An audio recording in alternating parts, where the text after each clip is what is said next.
Kamala Harris and Joe Biden haven't always agreed.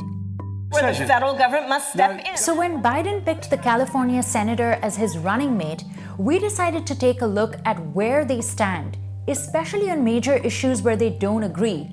And we found that she often leans to his left.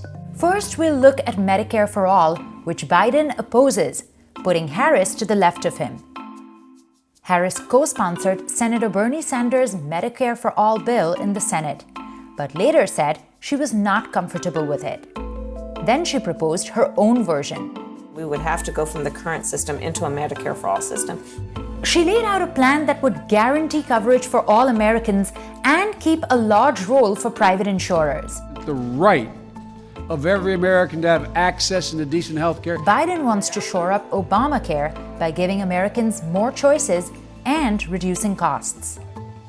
When it comes to immigration, Harris is also left of Biden on some issues. But she has had right-leaning positions in the past. As District Attorney of San Francisco, she supported a city policy that delivered undocumented minors to Immigration and Customs Enforcement if they were arrested and suspected of a felony. Her ideas on the issue have evolved, though. She wants to re-examine and potentially restructure ICE.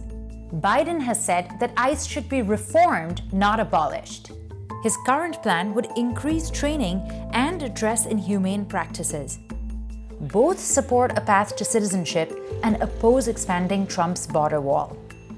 Harris seems more ambitious than Biden when it comes to climate change. She co-sponsored the Green New Deal in the Senate, while Biden has not endorsed it. Biden has linked his climate proposal to coronavirus economic recovery, but drawn criticism from progressives for not going far enough. Harris has been steadfast when it comes to supporting full abortion access.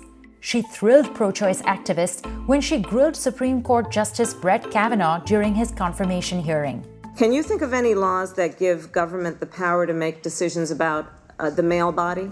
And she voted against a bill that would ban terminating a pregnancy after 20 weeks, often referred to as a late-term abortion. Biden voted in favor of banning them in 2003. And back in the 1970s, he voted to prohibit federal funds from being used to pay for most terminations. He has since flipped his position on federal funds, and he maintains that access to abortion should be legal. Harris and Biden support LGBTQ rights, but Harris has a more consistent progressive record, while Biden has voted against same-sex marriage in the past. Harris was officiating same-sex marriages before it became the law of the land. These marriages are legitimate, they are legal, and they are going to continue, and it's about time. Biden did eventually voice powerful early support for legalizing same-sex marriage, even before Obama did. Men marrying men, women marrying women, and heterosexual men and women marrying men all are entitled to the same exact rights.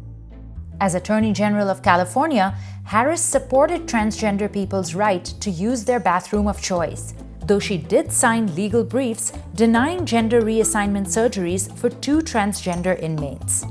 Today, both candidates support the Equality Act, which would give LGBTQ Americans anti-discrimination protection. Harris and Biden largely agree on gun control. Both support a ban on assault weapons and the sale of high-capacity magazines, as well as universal background checks. Because no one needs an AR-15. Harris's views on marijuana are more progressive than Biden's. In 2018, she co-sponsored the Marijuana Justice Act, which would legalize it on the federal level. She supports clearing non-violent marijuana-related charges. Have you ever smoked? I have. Okay. Like And I inhale. I did inhale. Okay. Biden supports decriminalizing possession, but doesn't support federal legalization. Criminal justice is an issue where both Harris and Biden have been widely criticized by progressive Democrats. Harris for pursuing legislation that would prosecute parents whose children miss too many days of school without an excuse, defending the convictions of some people even after they were proven innocent, and fighting releases after a federal court found unconstitutional overcrowding in California's prisons. In the 1980s, Biden supported mandatory minimum sentences for drug offenses. He also helped write a 1994 crime bill that contributed to mass incarceration. The rampant crime and drug abuse. But both Harris and Biden have become much more liberal. They now support ending mandatory minimum sentencing, lowering the prison population, improving the treatment of inmates, and eliminating private prisons. And both are against the death penalty. Harris and Biden have often disagreed when it comes to trade. She opposed the Trans-Pacific Partnership, while Biden worked to pass it during Obama's final months in office. Harris voted against the United States-Mexico-Canada Free Trade Agreement, and Biden supported it. He also voted for NAFTA in 1994. Overall, Kamala Harris seems to be more liberal than Biden, which is probably one of the reasons why he picked her. What progressive Democrats are wondering is whether that will actually pull the Democrats' platform more to the left or shift policy in the future.